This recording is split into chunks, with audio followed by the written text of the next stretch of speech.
जैद हामिद साहब मेरे साथ मौजूद हैं। बहुत शुक्रिया जैद हामिद साहब। 1 महीना तकरीबन 5 दिन हो चुके भारत और चाइना के दरमियान जो चपकलिश है ये हाथापाई से शुरू हुआ और आज कहा जा रहा है कि टाइम्स ऑफ इंडिया की रिपोर्ट के मुताबिक कि 20 कैजुअलिटीज इंडिया की तरफ से और 43 तकरीबन वहां से चाइना की तरफ से हो चुकी हैं अब तक। ये कैसा है आगे बढ़ते हुए जो तमाम तर मंजरनामा है इसको आप देख रहे हैं?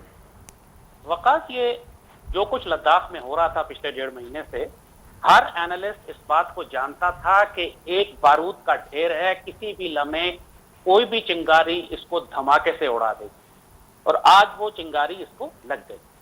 जहां तक आप इंडियन सोल्जर्स की बात कर रहे हैं, रिपोर्टेडली इंडियंस ने 20 क्लेम किए हैं, लेकिन जो इंटेलिजेंस रिपोर्ट्स आ रही हैं वो 50 के करीब कैजुअलिटीज हैं इंडियन जी। और बहुत सारे जिनको मिसिंग कह रहे हैं ये वो हैं जो लड़ाई के दौरान दरिया में गिर गए, लिहाजा उनकी लाशें फिलहाल नहीं मिलेंगी, वो बाद में ढूंढेंगे। और ये सीरियस डिक्लेरेशन ऑफ वॉर है। जब दो मुल्कों के दरमियान एक जंग हो कि जिसके अंदर वो करीबन 100 के करीब लोग मारे जाएं और जख्मी हो, तो ये एक सीरियस कॉन्फ्रंटेशन है, सीरियस क्लैश है।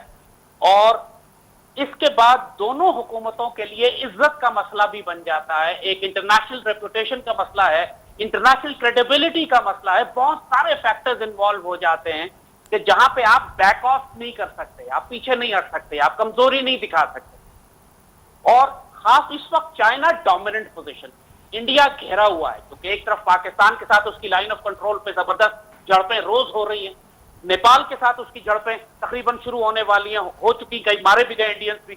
वहां टेंशन है, नेपाल ने नया नक्शा जारी कर दिया जिसमें इंडियन इलाकों को उसने क्लेम कर लिया कि ये नेपाल का हिस्सा है, वहां भी मोदी गवर्नमेंट खामोश है। सो ये एक कम से कम 3 तरफ से घेरे में आ चुका है इंडिया इस वक्त। और ये अपॉर्चुनिटी ऑफ द सेंचुरी जिसे कहते हैं, और ये इनकी विंडो ऑफ अपॉर्चुनिटी बहुत छोटी होती है। इससे पहले कि डिप्लोमेटिकली और इंटरनेशनल पावर्स बीच में आके मामले को रिजॉल्व कराने की कोशिश करें, ये वक्त होता है कि जब आप प्रेशर डालते हैं इंडिया के ऊपर, डाल सकते हैं हम इंडिया के ऊपर कश्मीर के हवाले से। और आई पर्सनली फील कि 1962 में हमने एक मौका जाया किया था जब चाइना ने इसी इलाके में इंडियन आर्मी की बहुत फैंटी लगाई थी और पाकिस्तान को पैगाम भेजा था कि मौका है आप कश्मीर में दाखिल हो जाएं। उस वक्त अयूब खान ने वो मौका जाया कर दिया था। आज 50 साल 60 साल के बाद हमें दोबारा वो मौका मिल रहा है। We should be ready. हमें अपने कश्मीर के मामले पे जो फंसा, इस वक्त कश्मीर की वादी भी भड़की हुई है, आइडियल सिनारियो है। लेकिन ये नहीं है कि कश्मीर में 60 साल पहले, जैसा माजरत के साथ 60 साल पहले की सियासत, इंटरनेशनल पॉलिटिक्स, एटम बम का ना होना, अब तीनों ममालिक का एटम बम का हामिल होना, और आप जिस तरह कह रहे हैं कि वो एग्जाम्पल अपसेट हो सकती है जो अयूब खान ने नहीं किया पाकिस्तान कर सकता है, डिफरेंट सिनेरियो नहीं होगा सर? देखिए अब इक्वेशन इस लिहाज से भी चेंज हो गई है ना। आप देखिए अगर इंडिया एटमी ताकत है तो चाइना भी है, एज यू सेड पाकिस्तान भी है, और इंडिया 2 फ्रंट वॉर तो कर ही नहीं सकता, यहां पर तो 3 फ्रंट वॉर शुरू हो रही है उसके लिए। इस वक्त नेपाल ने जो इतना एग्रेसिव स्टांस लिया है, और नेपाल को छोटा मुल्क ना समझिएगा, नेपाल के बाशिंदे गुरखे कहलाते हैं जो उनके मिलिटेंट फाइटर्स हैं, और इंडियन आर्मी में 30-40 हजार गुरखे काम करते हैं नेपाली, जिनकी लॉयल्टीज ओरिजिनली नेपाल के साथ है जो उनका मदरलैंड है। लेकिन लैंडलॉक्ड स्टेट उसको मईशत के एतबार से वो बड़ा धचका दे सकता है, इंडिया उसको तो कंट्रोल करता है उसकी सारी मईशत। इस वक्त नेपाल टोटली चाइनीज कैंप में चला गया है। ठीक है, नेपाल के स्कूलों में चाइनीज पढ़ाना कंपलसरी कर दिया गया है। चाइना ने कहा है हम तुम्हारा सारा खर्चा उठाएंगे। नेपाल की तो आबादी कुछ नहीं है, छोटा सा मुल्क है, वो तो चाइना की एक म्युनिसिपैलिटी के बराबर भी उसकी पॉपुलेशन। चाइना के लिए कौन सा मुश्किल है नेपाल को संभालना?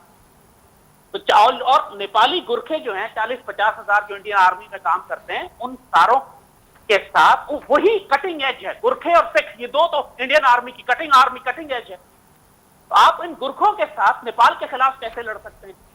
तो इंडिया इस वक्त 3 तरफ से घेरे में है। 1962 वाली सूरत हाल नहीं है, हम ज्यादा बेहतर एडवांटेज में हैं क्योंकि अब एग्रेसिवली चाइना साथ है, हम तैयार हैं, और कश्मीर के अंदर तहरीक आजादी पूरी तरह भड़की हुई है। That is the critical point जो 62 में नहीं था। आज तहरीक आजादी है कश्मीर आपके लिए is there for the taking जिसे कहते हैं। सिर्फ हमने जरा सी लाइन ऑफ कंट्रोल ब्रेक करनी है और उसके बाद पूरे कश्मीर के अंदर एक आग भड़क जाएगी। और इंडिया पे जब प्रेशर चाइना की तरफ से भी है, और आज के बाद आप देखेंगे, और इनफैक्ट इंडिया के पास अब ऑप्शन क्या है? चाइना की तरफ से वो जो जलील हुआ है पूरी दुनिया में, उस जिल्लत को मिटाने के लिए या अपनी कौम के आगे कोई शक्ल दिखाने के लिए वो पाकिस्तान के खिलाफ कोई कार्रवाई करेंगे।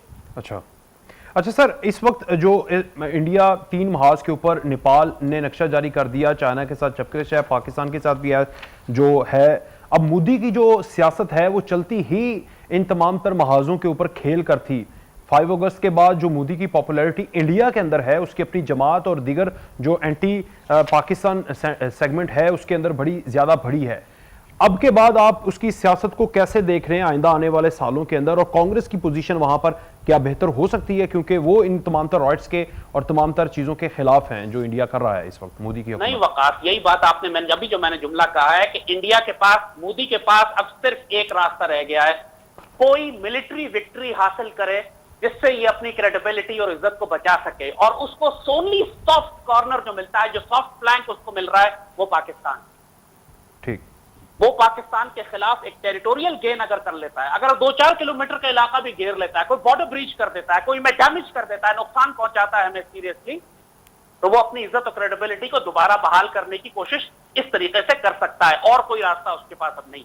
अच्छा सर, लास्ट में पाकिस्तान के अंदर एक राहगीर को उनके जो हाई कमीशन के अफसरान हैं उनकी जानिब से टक्कर मारी गई और उसके बाद उनको हिरासत में लिया गया। अब 2 दिन से खबर आ रही है कि वहां पर पाकिस्तानी जो दफ्तर है इंडिया के अंदर, उसको सिक्योरिटी फोर्सेस ने हिरासत में लिया गया है। ये कितनी वायलेशन है इंटरनेशनल कवानीन की, और इसके ऊपर पाकिस्तान किस तरह आवाज बुलंद कर सकता है ताकि इसका एक्शन लिया जाए? पूरे के पूरे ऑफिस को हिरासत में लिया गया, फुटेज आ रही थी कि सड़कों के ऊपर सामने फौजी खड़े हुए हैं वहां पर। देखिए वकास, इस वक्त जंगल का कानून है, कोई इंटरनेशनल कानून नहीं है पूरी दुनिया में, और जंगल के कानून में ताकत चलती है, जिसकी लाठी उसकी भैंस होती है, तलवार पर फैसले होते हैं। आपने उनके 2 आदमी पकड़े, इन्होंने आपका हाई कमीशन घेर लिया, आप उनका हाई कमीशन घेर ले, आप उनके एम्बेसडर तो सारे स्टाफ को पकड़ के जेल में डाल दें, वो आपके स्टाफ को जेल में डाल देंगे, इसी तरह होगा। आपको आप उनके आदमी अगवा कर लें दुनिया से, जिस तरह उन्होंने 70s में जो ईरान और अमेरिका के दरमियान होता रहा, आप चाह रहे हैं कि वही रिपीट हो जाए? ये होगा, अब इसी तरह होगा। अब दुनिया के कवानीन यही हैं, अब diplomacy, United Nations, Geneva Convention, इखलाकियात सब खत्म हो चुकी है। We have to realise to this new reality.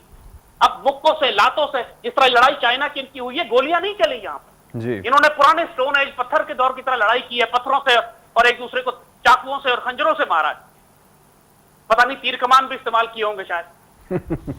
ठीक है, बहुत शुक्रिया। अब तो बिल्कुल ड्रामे की वहां पर लग रहा है शूटिंग हो रही थी। बहुत शुक्रिया ज़ैद हामिद साहब, आप हमारे साथ मौजूद थे। आज के टॉप स्टोरी से इतना ही, कल तक के लिए इजाज़त दीजिए। अल्लाह हाफिज़।